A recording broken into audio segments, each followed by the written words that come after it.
भागवत कथा के तीसरे दिन हुआ ध्रुव, प्रहलाद चरित्र व नरसिंह अवतार की कथा का वर्णन। सत्य पर डट जाना, अपने लक्ष्य की प्राप्ति करना ही ध्रुव चरित्र है। जयमाला दीदी। निम्बाहेड़ा उपखंड में सोमवार 18 अप्रैल को घानावार तेली समाज द्वारा आयोजित संगीतमय श्रीमद् भागवत ज्ञान गंगा का तीसरा दिन पूर्ण हुआ, जिसमें ध्रुव, प्रहलाद चरित्र व नरसिंह अवतार की कथा का वर्णन बताया गया। दृढ़ निश्चय से ही ईश्वर की प्राप्ति संभव है। सत्य पर डट जाना और अपने लक्ष्य की प्राप्ति करना ही ध्रुव चरित्र है। बालक ध्रुव ने अपनी माता के तिरस्कार के बाद यह दृढ़ निश्चय कर लिया था कि मुझे अब अपने पिता राजा उत्तानपाद की गोद में नहीं, वरन परम पिता की गोद में बैठना है।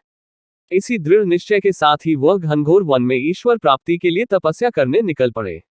उन्होंने अपने दृढ़ निश्चय से ही ईश्वर के साथ साक्षात्कार किया और क्षितिज पर ध्रुव तारे का मुकाम हासिल किया। यह प्रवचन निम्बाहेड़ा में घानावार तेली समाज के नोहरक पेच तलाई में आयोजित हो रही श्रीमद् भागवत कथा के तीसरे दिन कथावाचक जयमाला दीदी निलिया ने भक्तों के बीच दिए।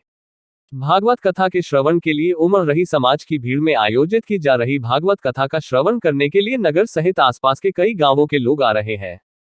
कथा में आज ध्रुव, प्रहलाद चरित्र, नरसिंह अवतार की कथा सुनाई गई।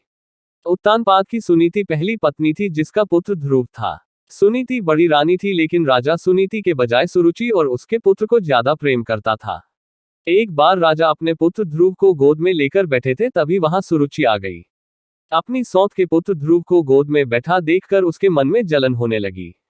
तब उसने ध्रुव को गोद में से उतारकर अपने पुत्र को गोद में बैठाते हुए कहा, राजा की गोद में वही बालक बैठ सकता है और राज सिंहासन का भी अधिकारी हो सकता है जो मेरे गर्भ से जन्मा हो।